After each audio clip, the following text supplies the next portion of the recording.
Bueno, buenos días a todos, buenos días de paz y bien. Vamos a continuar con el tema de el paciente asfixiado, disnea 3. Básicamente vamos a hacer alusión al diagnóstico. ¿Cómo hacemos el diagnóstico de un paciente que está asfixiado? Repasemos. Entonces tenemos la patología respiratoria alta, obstrucción respiratoria alta, básicamente tenemos epiglotitis y tenemos la laringotraqueitis o el CRUP. Entonces lo primero, la epiglotitis básicamente es un diagnóstico de sospecha clínica. De pronto podemos pedir una radiografía, un TAC de cuello y un cuadro hemático, pero generalmente la clínica es suficiente. Un niño con un gran síndrome de dificultad respiratoria, estridor inspiratorio laringio, una tos perruna, se ve muy tóxico, se ve muy séptico, la sospecha es hemófilos influenza y casi con la clínica podemos arrancar tratamiento. El CRUP es de sospecha clínica, paciente con laringotraqueitis, también son niños muchos, aunque puede dar en cualquier edad, puede ser alérgico, casi siempre es viral. Entonces tenemos un paciente con gripa, digamos, y empieza a presentar tos perruna y tiene un poquito de dificultad respiratoria. Ayuda a la radiografía para descartar que no haya de pronto un proceso agregado y eso.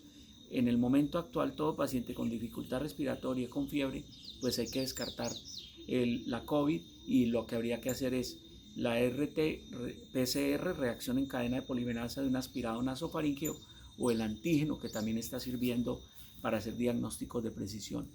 Tercero, las bronquitis agudas, descendemos un poco, virales, cuadros que duran hasta 2-3 semanas, el paciente tiene fiebre, tiene tos, tiene malestar, y hacemos básicamente los exámenes para descartar que no sea un origen bacteriano o que no sea una bronconeumonía o que sea una neumonía.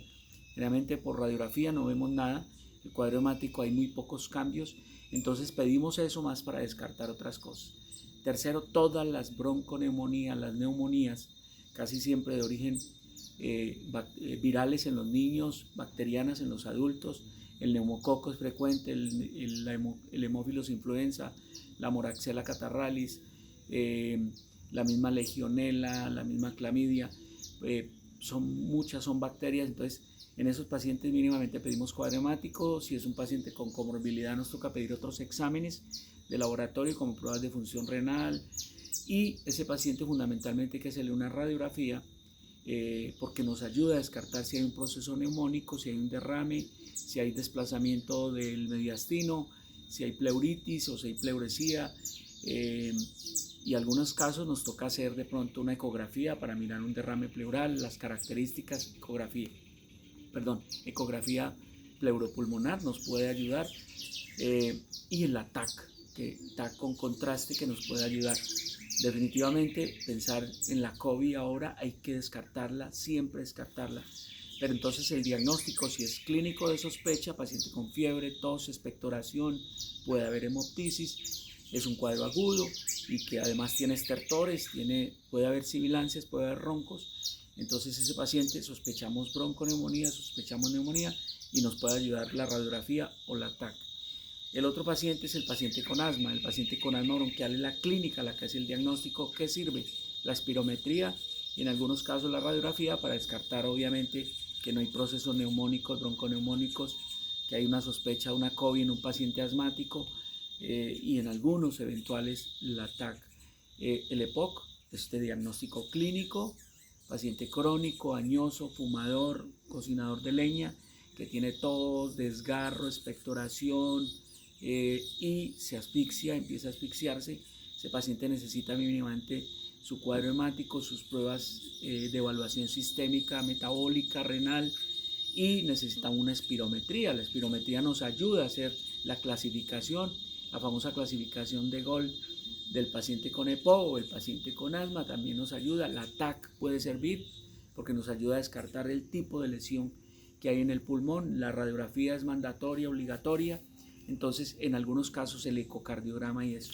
Pacientes con sospecha de tromboembolismo pulmonar, fundamental la clínica, la sospecha, y básicamente una radiografía de tórax, no se ve mucho pero ayuda, y el examen, el gol estándar es la angiografía pulmonar o la gamografía pulmonar con emisión, con digamos sustancias radiactivas que nos ayudan a ver medio de contraste, el ecocardiograma que también nos puede ayudar, el dímero D que nos ayuda a ver que hay un proceso de procoagulación en curso, entonces también nos puede ayudar. Las enfermedades pulmonares intersticiales como la neumoconiosis, la tuberculosis, la asmicosis, pues ¿qué nos ayuda?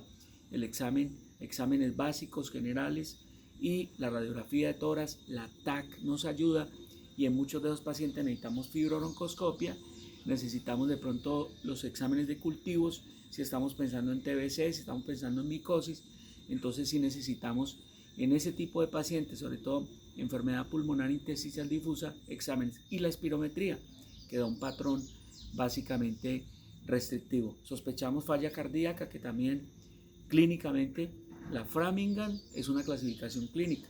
Pacientes con antecedentes de hipertensión, con antecedentes de enfermedad coronaria, con antecedentes de enfermedad valvular, con antecedentes de enfermedad congénita, con EPOC, con miocardiopatías, que ha estado en algunas zonas donde dan, por ejemplo, el Chagas y eso, que hace dificultad respiratoria progresiva, que además de eso llega hasta reposo, hay ortopnea, o sea, se acuesta y se asfixia, o el paciente se torna morado, empieza a hincharse, se hincha los pies hacia arriba y aparecen otras manifestaciones.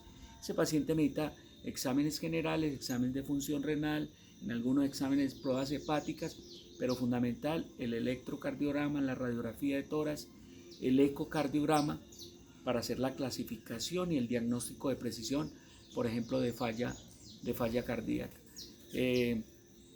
Algunas otras patologías y las asfixias de otro origen, una anemia, pues el examen de cuadro hemático nos ayuda con extendido periférico, con diferencial, a hacer el diagnóstico de precisión.